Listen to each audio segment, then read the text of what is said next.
For part 3 of today's lecture, we're going to talk about controlled substances. So what is a controlled substance? Well, the Texas definition is any illicit drug or prescription medication for which its manufacture, possession, or use is regulated by the state or federal government. On this slide, we're going to get into a little bit of federal law and to some Texas law. So you have the Federal Controlled Substance Act and the Texas Controlled Substance Act. So for the Federal Controlled Substance Act, it's actually administered by the DEA and can vary from state drug control laws. However, the Texas Controlled Substance Act is administered by the DPS and the Texas State Board of Pharmacy and may be more stringent than the federal counterpart. So just remember, there's a caveat. The more stringent law regulation is to be followed in all cases unless the two cannot consistently stand together. Then the state law must yield to the federal law. So as we mentioned before, a lot of times Texas state law is a lot stricter than the federal law. So in Texas, it's really easy to know which law is stricter because it's usually the Texas law. In regards to scheduling of controlled substances, federally it's done so by the U.S. Attorney General. As head of the Department of Justice, they may add, delete, or reschedule any controlled substance, but they must obtain a scientific and medical recommendation from the FDA first. In Texas, it's done so by the Commissioner of the Texas Department of State Health Services. They are the ones that can add, delete, reschedule, but they cannot change or override any acts made by the legislator. All right, this slide is a shout out to all my visual learners out there because that's the best way I learned myself. So let's have a little fun with this and talk about drug classifications. Currently on your screen, you have an arrow. At the base of the arrow, it starts at C5 and then moves all the way to C1. In regards to abuse potential, drugs that might be Schedule 5 have less abuse potential than drugs that are scheduled C2 and C1. Those have really high abuse potential. To differentiate those, C1 drugs have no accepted medical use in the state of Texas. However, C2 drugs do have an accepted medical use. When talking about abuse, Schedule 5 and Schedule 4 drugs, their abuse may lead to limited physical or psychological dependence. Going towards the point of the arrow, talking about C3 drugs, abuse of those may lead to moderate or low physical dependence or high psychological dependence. And then when you get to the C2 and C1 drugs, abuse may lead to severe physical and psychological dependence. Some examples of Schedule 1 drugs in the state of Texas include the following: opioids and derivatives like heroin or dihydromorphine, hallucinogens like marijuana, which I know has been a hot topic of debate lately in the news and in different states, because as we know, a number of states have passed laws legalizing the use or selling of marijuana for medical purposes, and some of those states have even legalized recreational use of it. However, marijuana does still remain a Schedule 1 controlled substance under federal law, and based on what we just talked about before, use of it for medical or recreational purposes, even if it is allowed under state law, would still violate federal law. Whether the federal government enforces those laws is a separate issue, and that's something we're not going to get into during this presentation. We also have lysergic acid diethylamide, which is a fancy way of saying LSD, MDMA, which is also known as ecstasy, peyote, mescaline, and methadone are also forms of Schedule 1 drugs in Texas. Schedule 2 drugs or C2 drugs refers to a lot of the narcotics. So just a caveat here, the term narcotic refers to drugs that are derivatives of opium, poppy straw, cocaine, or quinine. However, while all narcotics are controlled substances, please note that not all controlled substances are narcotics. There are differences there. So you see the list to the right of that orange box: opium, morphine, codeine by itself, hydrocodone, oxycodone, methadone, fentanyl, cocaine, oxycodone with Tylenol, hydrocodone with Tylenol, phenobarbital, and so on and so forth. So there's a lot of C2 drugs out there that do have a medical purpose for them and that are also Scheduled 2 in the state of Texas. Scheduled 3 drugs in the state of Texas include codeine combinations with aspirin and Tylenol, ketamine, paregoric, suppository forms of amobarbital, sacrobarbital, and pentobarbital, stimulants like bensphentamine, phendimetrazine, chlorphentamine. You also have anabolic steroids that fall into this category, which are synthetic variations of the male sex hormone testosterone. They can be either oral, injectable, or topical. And then also know that anabolic steroids may be dispensed, prescribed, administered by a practitioner, and or dispensed or delivered by a pharmacist pursuant to a prescription of a practitioner for a valid medical purpose and in the course of professional practice. Basically, what this is fancy for saying that a guy that's walking into a clinic just can't get steroids because they want to get swole or get bigger muscles. They have to have a valid reason for being prescribed testosterone. Schedule 4 drugs in the state of Texas include the narcotics propoxyphene, dextropropoxyphene, butorphanol, pincosazine, depressants that include the benzodiazepines like alprazolam or Ativan, Xedex, those. Pentobarbital falls in this category as well. You also have your stimulants, including the weight loss drug phentermine. You also have crisaprolol, which is a generic form of Soma, and then you have tramadol, which was a newly scheduled 4 drug a few years back because it started having higher abuse potential. Schedule 5 drugs in the state of Texas include anti-tussa products that contain codeine, like guaifenesin with codeine, which is the generic form of Robitussin AC, which is available through prescription only.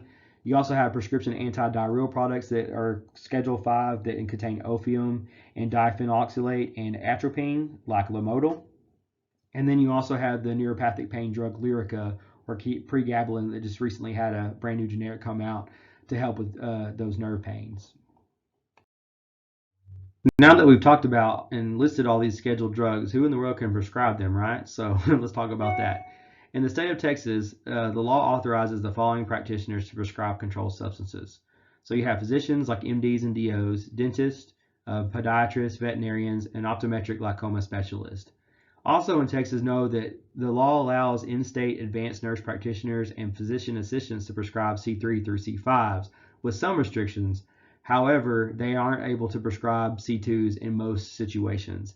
However, there are some settings that allow them to do that, but we're not going to get into that for this lecture. Every person or firm who manufactures, distributes, or dispenses any controlled substances or who proposes to do so and engage in that activity must register with the DEA. This is done so through DEA Form 224. So go ahead and write that down on your worksheet. This is the form used for dispensers for that registration. And dispensers are required to register every 3 years with the DEA. And this batch includes individuals and institutional practitioners and pharmacies. If there's more than one location or more than one pharmacy or institution, a separate registration is required for each physical location where controlled substances are distributed, manufactured, or dispensed. So there are some registration exemptions for not having to register with the DEA, and those are as follows. So any agent or employee of the registrant acting in the usual course of business doesn't have to register with the DEA. Think about this as a pharmacist working in a pharmacy, or a nurse working in the hospital or a doctor's office. The bigger facilities, like so the pharmacy and the hospitals and the doctor's office, have a DEA number, but as a pharmacist or a nurse, you don't have to register separately to be able to either dispense or administer those drugs. Also, an individual practitioner who is employed by another registered practitioner and acting in the usual course of business may administer or dispense, but not prescribe controlled substances because they don't have a license to do so. Also, individual practitioners who is employed by a registered institution or hospital and is acting in the usual course of business within that facility may administer, dispense, and prescribe under the registration of the hospital or institution's DEA license. And then lastly, ultimately, it's the patient. So if a patient is prescribed a controlled substance, they don't individually have to register with the DEA to be able to take that medication. Once a practitioner is registered with the DEA and able to prescribe controlled substances, they'll be issued a DEA number. An example of a DEA number is found at the bottom of the slide. As you can see, it's composed of 2 letters followed by 7 numbers. The first letter of the DEA number represents an individual practitioner, a hospital or clinic, a pharmacy, or a teaching institution. This letter can always be A, B, or F. A lot of times you'll see older issued DEA numbers begin with the letter A, newer but older DEA numbers start with the letter B, and maybe a most recent issued DEA number can begin with the letter F. A lot of times you'll see these for newly licensed pharmacies or a newer practitioner that maybe just recently graduated from residency and they're out there practicing and registered. Sometimes you'll see the letter G, and a lot of times those are reserved for the Department of Defense contractors. This letter can also be a letter M. That's when a mid-level practitioner is registered with the DEA and able to prescribe controlled substances. These are going to be your nurse practitioners and your physician assistants. The second letter of the DEA number represents the first letter of the practitioner or mid-level practitioner's last name. So in the example below, you'll see the letter B. This can mean for Bailey or Ballard or Bowers or whatever that name might be, but that letter always corresponds to the first letter of that last name. Now that we learned some background information behind a DEA number, how in the world do we verify if that critter is even valid or accurate? Well, let's take this example. Say Dr. Boyd calls in a prescription for a controlled substance. He gives you his DEA number before he hangs up the phone on that verbal order. He gives you AB 1234563. When looking at that DEA number, we know that the first letter needs to begin with an A, B, or an F, and sometimes G. We're good there because it starts with the letter A. We know Dr. Boyd's first letter of his last name is B, and that's also the second letter of this DEA number, which is good there. Now we have these 7 digits, so what do we do with those? It's a 3-step process. So step 1, we're going to add the first, third, and fifth digits together, so 1 plus 3 plus 5 gives us 9. The second step, we're going to add the second, fourth, and sixth digit and multiply that sum by 2. So we're going to take 2 plus 4 plus 6, and that's going to give us the number 12, and then we're going to multiply that times 2 to give us the number 24. Then in step 3, we're going to add the sum of steps 1 and 2, so 9 plus 24 gives us 33. Then we're going to look. The last number of the sum should match the last number of the DEA number. So the total of that was 33, so the second number of that does in fact match the DEA number. So this number, DEA number that Dr. Boyd has that he gave us, is valid. Another important DEA form to remember in the controlled substance world is DEA Form 222. It is required for the sale via wholesaler or manufacturer, or for the transfer, usually between pharmacies, of C2 drugs. It does, however, exclude dispensing to the ultimate user. So a way to help you remember this is think about you being a community pharmacist. You're working in a big box store and a patient presents to your drop-off window with a prescription for Adderall. In processing and dispensing that prescription for that patient, you do not have to execute a DEA Form 222. However, say that was the last bit of Adderall that you have and you need to place an order for it to the manufacturer or wholesaler. In that process, for ordering, you do need to execute a DEA Form 222. That form must be signed and dated by the person authorized to sign application for registration. A lot of times that is the pharmacist in charge. However, ordering delegation can be achieved through a power of attorney. So a lot of times the supporting staff of pharmacists that the PIC has can become power of attorney and are able to order C2 drugs via 222 forms. Even though it is 2020, there is some paper component sometimes out there still available with these forms. So a DEA Form 222 is actually a triplicate form. It's a carbon copy form, so you write on the top copy and your pressure that you put on that form transpires all through each 3 copies, if you will. So after you fill it out completely, being the purchaser, so being the pharmacy that would be ordering that Adderall, you would keep the last copy, or copy 3. So it's a tear off copy. You would actually keep that copy. And when you place your order, you would send the brown copy and the green copy to the manufacturer. They are considered the supplier.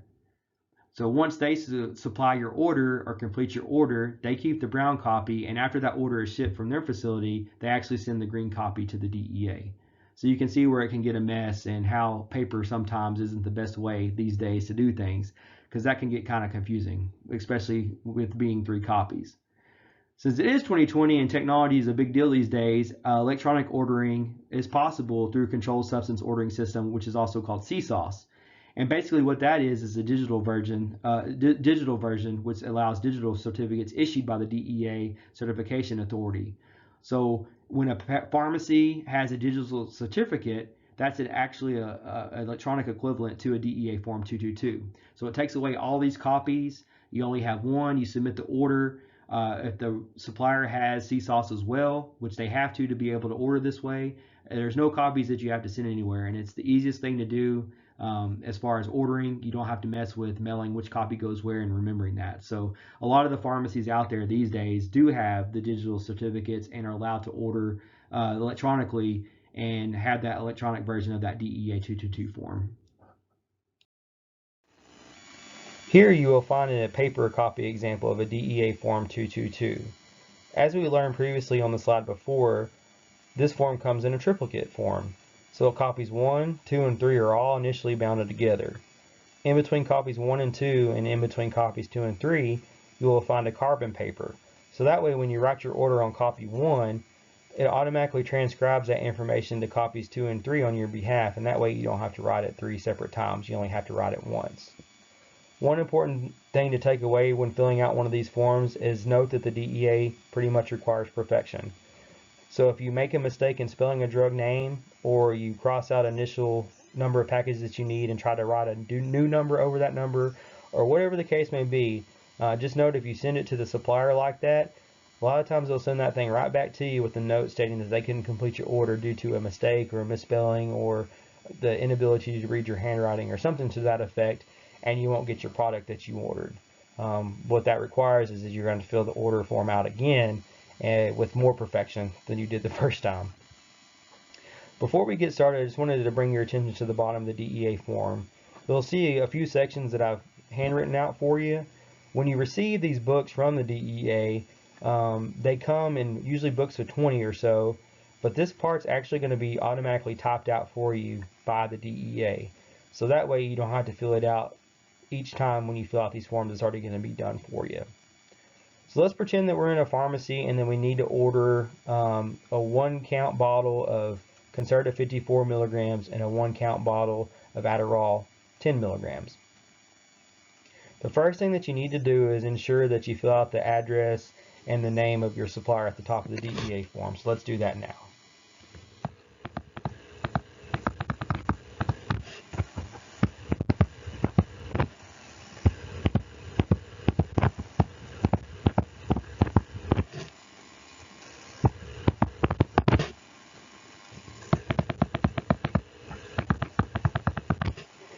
While you're there, you might as well also fill out the date that you're making this order. A lot of times this blank gets missed a lot, and if it's missed, then your order won't be completed. Now we know we need a bottle of Concerta 54 and a bottle of Adderall 10 milligrams. So let's go ahead and fill that out. One thing to note is that you have to have one drug per line on this form, so let's do that now. Order one bottle of 100 count Concerta 54 milligrams. We're also going to order one bottle of 100 count of Adderall 10 milligrams.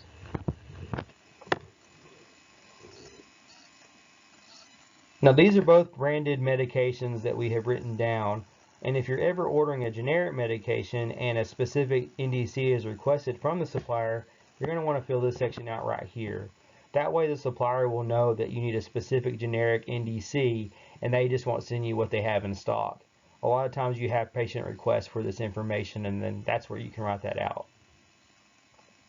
Last thing that you want to do is you want to make sure that you fill a couple of more blanks out. We have two orders, or two lines that have orders on this form. You want to make sure that you write the number of the last line completed on this form. That's going to be located here, and here we're going to write a number 2. If that number right there is not written down or completed on this form, again, this order form will not be completed, and when the supplier sees that it's missing, they won't ship you any drugs. So just know that number has to be put on that line. And the very last thing that we need to do, we're going to pretend that I'm the pharmacist in charge, and we're going to sign this form. Alright, so this form is completed. So what happens if you have more than 10 drugs? As you can see, that this order form only holds a max of 10 drugs per order. If you have to order 12, then you would do 10 on the first DEA form 222, and then you would just make another form and add 2 more to it. Just note that you can't order more than 10 drugs per form. Ordering C3 through C5s is a lot easier than ordering C2. There is no DEA form needed at all whatsoever. These medications are actually ordered through the normal ordering processes from a wholesaler or manufacturer, but must be documented by a pharmacy with an invoice provided by the wholesaler or manufacturer. On that invoice, you must find the following: the name of the controlled substance ordered, its dosage form and strength, the number of units per container, the quantity received, the date of receipt, the name, address, and DEA number of registrant from where received, and the initials of the receiving pharmacist. Even though it's rare, transfer of controlled substances actually does happen between pharmacies. Because of that, here's some things to think about and take note of. First is the 5% rule. A pharmacy does not have to register with the DEA as a distributor as long as total quantities, and this is in all dosage forms, of controlled substances, including C2s, distributed during a 12-month period in which the pharmacy is registered does not exceed 5% of the total quantity of all controlled substances dispensed and distributed during that same 12-month period. Also, if C2s are involved, there will be a required DEA Form 222 executed.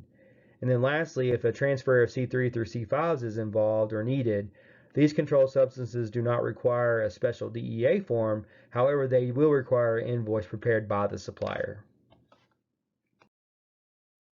As you can imagine, storage and security for controlled substances within a pharmacy is extremely important. The Texas State Board of Pharmacy accepts two different ways. The first being storage of controlled substances in a secure cabinet that is locked within the pharmacy, or storage can be by dispersal throughout the non-controlled drug stock in the pharmacy to help deter theft. The unacceptable storage way in a pharmacy is storing all of the controlled substances on one unsecured shelf. If you think about it, when a robber or burglar breaks into your pharmacy and they're looking for some oxycodone or some Tylenol with codeine, a lot of times if it's all on the same shelf, they can grab a lot more than what they come in to bargain for. But if they have to look through the inventory and figure out how it's organized, it's going to be a lot harder for them to get out of that pharmacy with what they want before getting caught. If you experience theft or a significant loss of controlled substances in your pharmacy, this information must be reported in writing to the DEA within 1 business day of the discovery of that theft or loss. This can be done through a DEA Form 106. So go ahead and write that form down on your worksheet. We're getting to that technology area of the year 2020 because the DEA actually recommends that be submitted online. The Texas State Board of Pharmacy also must be notified of the theft or significant loss immediately upon discovery.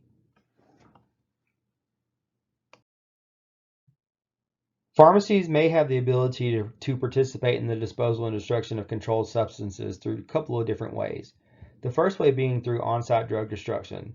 This can be accomplished through an executed DEA Form 41, another form to write down on your worksheet, very important. This form must be submitted to the nearest DEA field office at least 2 weeks prior to the proposed on-site destruction date. Information must include drugs to be destroyed, the method of the destruction, and the 2 witnesses who will be involved in the destruction process. The DEA will notify the registrant in writing of the decision as to whether or not they can hold the drug destruction.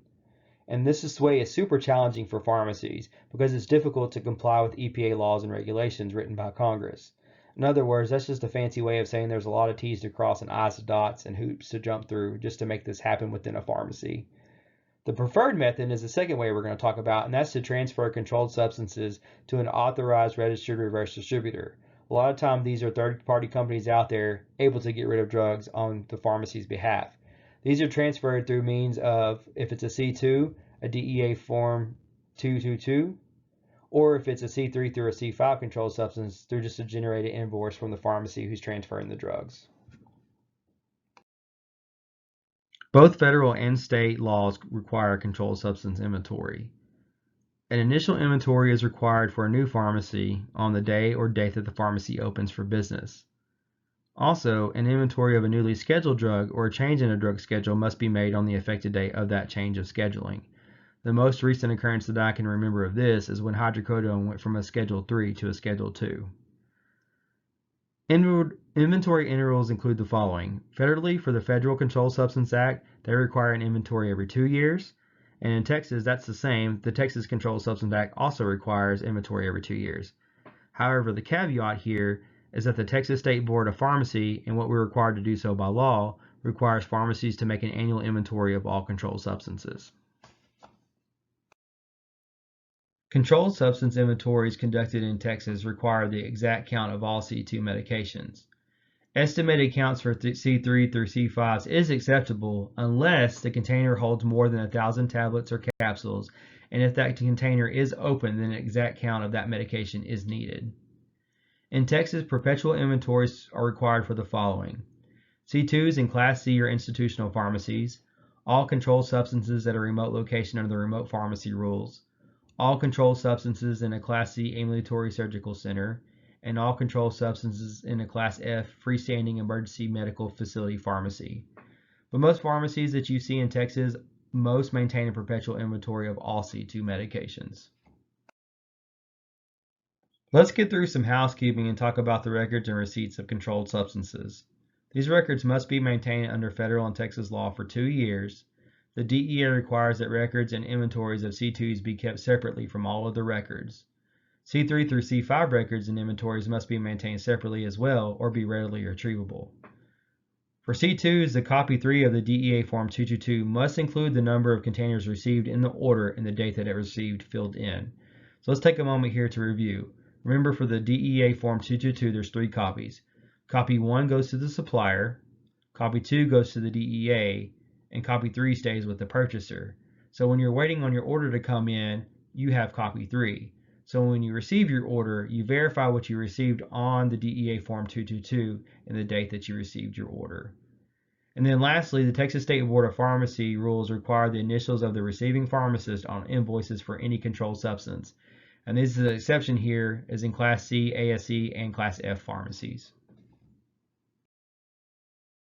For a prescription for a controlled substance to be valid, remember it must be issued for a legitimate medical purpose by an individual practitioner acting in the usual scope of his or her professional practice.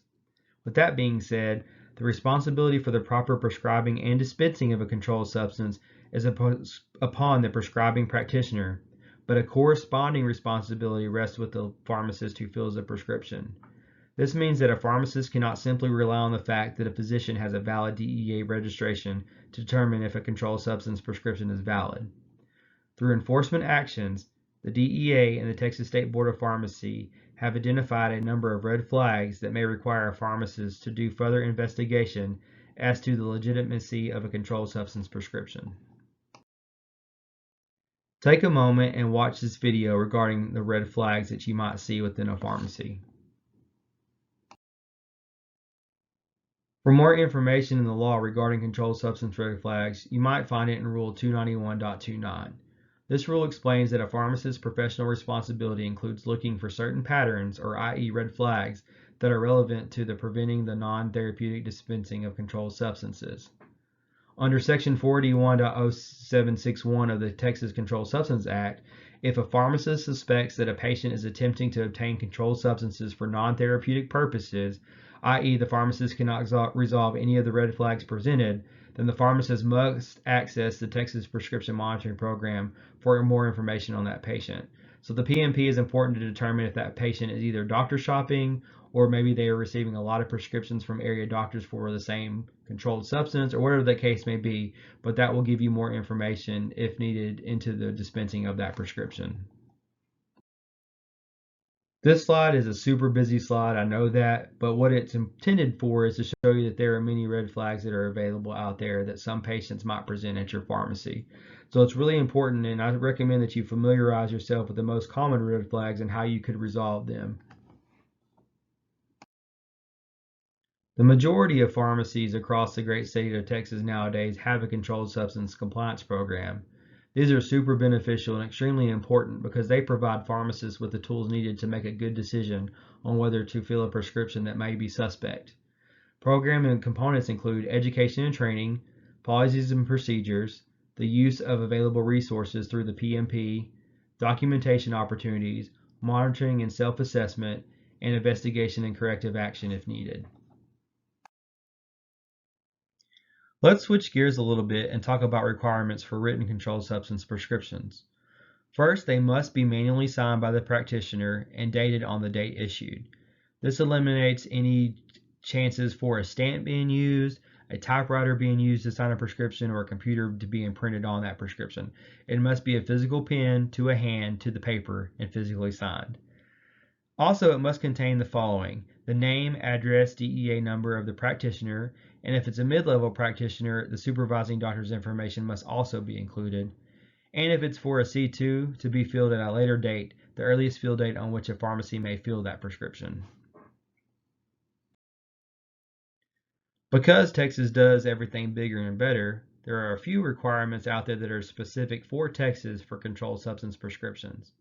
The quantity must be written numerically and as a word on a controlled substance prescription. An example of that, if Alprazolam was prescribed and the doctor wanted 30, they would have to write the number 30 along with THI or TY in parentheses beside it. This is only required for written prescription and is not required for electronic prescriptions that might be sent in. The date of birth or age of the patient must be included on a controlled substance prescription. The practitioner's telephone number at their usual place of business is needed, and the intended use of the drug unless the practitioner determines the furnishing of this information is not the best interest of the patient. And for Texas, it's required actually on all prescriptions, not just controlled substances. Remember that we are all human, and I know this is going to be a really hard concept to grasp, but just be prepared. There are going to be times in your pharmacy that you're going to get a prescription for a C2 or a controlled substance schedule 3 through 5, and it's not going to be right. There's something that's going to be wrong. There's something that's not going to be on there. It's something that's going to be invalid. It's going to happen. I promise you. And it's going to make you have a headache, guaranteed. But anyways, in regards to C2 prescriptions, a pharmacist cannot change or update the following information: the name of the patient, the name of the drug, the name of the prescribing physician, and the date that the prescription was issued. So if any of these components are missing or invalid or inaccurate or not right, and if it was a written C2 prescription, then the patient must physically come to your pharmacy, retrieve that prescription, take it back to their doctor for the correction can be made, and it can be made on that prescription or it can be reissued on another C2 hard copy, whatever it takes. And then the patient must take that prescription back to your pharmacy for it to be filled with the correct information on that prescription. As you can see, that's going to be a mess. It can be a headache. There can be complaints. It happens all the time. But at the end of the day, you have a responsibility on the things you can and can't change. And those are the 4 things that you just cannot change. Nowadays, in 2020, with the technology that we have available, some practitioners actually have access and the ability to send controlled substance prescriptions for Schedule 2s electronically. So if an electronic prescription is missing any of this information, it's super easy these days, but all you have to do is call the doctor, tell them what was missing, and they can reissue and resend a new prescription electronically. That takes the patient traveling to and fro out of the question completely, makes everybody happier. So just know that those things do happen, but at the end of the day, you can't change the name, and date on a C2 prescription. For C3 through C5 prescriptions, a pharmacist can take a new verbal prescription from the prescriber rather than just changing the original prescription with the error. So it's best just to start over and then move on from there. And then lastly, the DEA does not allow pharmacists to pre-populate a controlled substance prescription with all the required information and then fax or electronically send that prescription to the practitioner to be signed. I know from recent experience through state pharmacy visit audits through the State Board of Pharmacy, they will be checking for that to see if there's any pre-populated fields out there for controlled substance prescriptions that just need to be signed by the doctor, and if there are, then your pharmacy will get dinged for demerit. So just know that. Verbal prescriptions for controlled substances are allowed for C3 through C5s. However, they are not valid for C2 prescriptions. There is an exception though, and we're going to talk about it a little bit later, and this is for emergency prescription fills for C2 medications. Controlled substance prescriptions can be sent from the practitioner to the pharmacy electronically. For this to happen, the practitioner and the pharmacy computers used must both meet all DEA security requirements and gain credentials before participating and transmitting or receiving these prescriptions. Just a tidbit to take away from this so far, but new legislation was passed in 2019, which starting January 1st of 2021, all controlled substance prescriptions, so all prescriptions scheduled 2 through 5, must be sent electronically. This is new legislation, and of course it's going to be passed, and there are some caveats and tidbits and exceptions to this law that we just don't know about yet, but just know that electronic prescribing for controlled substances is going to be required starting next year. Fax prescriptions are valid for C3 through C5s, but must have the practitioner's original wet signature to be valid. Note that that means that no computer electronic signatures are not valid on these fax controlled substance prescriptions, and manual faxes are not considered to be electronic prescriptions. Faxes for C2 prescriptions are only allowed in limited circumstances, and we'll talk about that in an upcoming slide. And just note that if a prescription is sent over from the practitioner electronically, that record must be kept electronically. There's no need to kill a tree and print that prescription off from the pharmacy and keep that in a separate file. So just note, if it was sent electronically, it stays electronically. No paper is needed. C2 prescriptions in Texas are a big deal and require special attention. C2 prescriptions require a written prescription on a Texas official prescription form signed by the practitioner. Under Texas law, C2 prescriptions must be filled within 21 days after the date issued or the earliest fill date. Please take away this. The day issued or the earliest fill date is considered to be day 0. So it's 21 days after that. Electronic C2 prescriptions are permitted if all DEA security requirements are met, which we talked about on the previous slide. Verbal C2 prescriptions are not permitted except in an emergency situation, which we will talk about in an upcoming slide. C2 prescriptions do not have refills and cannot be refilled. And DEA and Texas law permit an individual practitioner issuing multiple C2 prescriptions on the same day, authorizing the patient to receive no more than a 90-day supply. This is usually broken up into 3 different C2 prescriptions, and the earliest fill date must be included on each prescription to when they can be filled to complete the 90-day supply. As we mentioned before, fax C2 prescriptions are generally not valid. However, the DEA and Texas law recognizes 3 exceptions. 1 is a patient undergoing home infusion or IV pain therapy. 2 is a patient in a long-term care facility. And 3 is a patient in hospice care.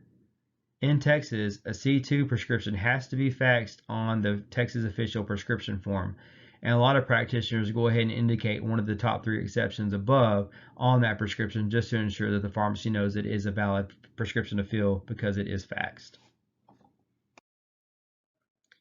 Here's another exception that can be found in Texas law, and it's regarding an emergency situation where a practitioner may telephone a Schedule II prescription into a pharmacy. An emergency in this situation means that the immediate administration of the drug is necessary for the proper treatment of the ultimate user, and no alternative treatment is available, and is not possible for the prescriber to provide a written prescription at that time. It's important to remember that the practitioner's designated agent is not allowed to call in an emergency C2 prescription. It must be called in by the practitioner, him or herself. The prescription order must be immediately reduced to writing by the pharmacist to contain all the information except the practitioner's signature. If the prescriber is not known to the pharmacist must make a reasonable effort to determine that the phone authorization came from a valid practitioner. A lot of times this can be accomplished by asking the practitioner for their DEA number and then checking the validity of that. Within 7 days after authorizing an emergency telephone prescription, the prescribing practitioner must furnish the pharmacist with a signed written official prescription or a valid electronic prescription for the controlled substance prescribed. If this prescription is mailed, it must be postmarked within 7 days. The prescription should be marked authorization for emergency dispensing. If the prescriber fails to deliver a written or electronic prescription, the pharmacist must notify the nearest DEA office. It's also important to note that the quantity prescribed and dispensed must be limited to the amount needed to treat the patient during that emergency period. Partial dispensing of C2 prescription is allowed in a couple of different circumstances. First being if a pharmacist is unable to fill the entire quantity on a Schedule II controlled substance prescription, a partial quantity may be provided so long as the remaining quantity is provided within 72 hours. If the remaining quantity cannot be provided, the pharmacist must notify the prescriber of this occurrence. For long-term care facility patients and terminally ill patients, federal and Texas law allow partial fills of C2 prescriptions as many times as needed, as long as the partial fillings are recorded or maintained in the pharmacy's computer system. All partial fills for terminally ill and long-term care facility patients must be completed within 60 days of issuance. On this slide, you will see an example of an official C2 prescription form for Texas. You will notice that it's pre-printed with the name of the prescriber, prescriber's DEA number, and the unique control number for that prescription. It also has security features on it to prevent fraud from occurring. In Texas, there are official prescription form exemptions available. The first being hospital inpatient medication orders. Hospital inpatients requiring an emergency quantity of a C2 upon discharge Caveat here is it must be dispensed by the hospital pharmacy and it's only limited to a 7-day supply. Persons receiving treatment from a life flight helicopter medical team or EMS. Persons receiving treatment while an inmate in a correctional facility operated by the Texas Department of Criminal Justice. Animals admitted to an animal hospital or in a wildlife park, exotic game ranch, or state or federal research facility. Prescriptions from an out-of-state practitioner if the pharmacy has a plan approved by the Texas State Board of Pharmacy to fill those. And lastly, they're not needed for electronic prescriptions. Schedule 3 through Schedule 5's controlled substance prescriptions may be written or verbally called into a pharmacy. They may be filled from electronic prescriptions as long as all DEA security requirements are met. They may be refilled as indicated on the original prescription up to 5 times or for 6 months, whichever one comes first. C3 through C5 prescriptions can also be transferred. Refills can be transferred to another pharmacy on a one-time basis only. Pharmacies that share an electronic real-time online database of prescriptions, like a Brookshire's or an H-E-B or a Walgreens or CVS, may transfer up to the maximum number of refills permitted by law and the prescriber's authorization. There's one caveat though. Before one of these prescriptions is eligible for transfer, the prescription has to be initially dispensed at the original pharmacy. The Texas Prescription Monitoring Program is a new hot topic in the profession of pharmacy in Texas today.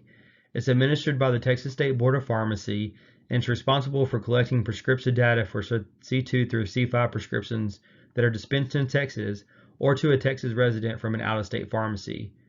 It's designed with the purpose to assist pharmacists and physicians in identifying patients who may be getting controlled substances prescriptions filled with multiple doctors or at multiple pharmacies. Starting recently, on March 1st of 2020, the mandatory use of the PMP has been implemented. It's required that all patients prescribed opioids, benzodiazepines, barbiturates, or crisaborole to be researched through the PMP.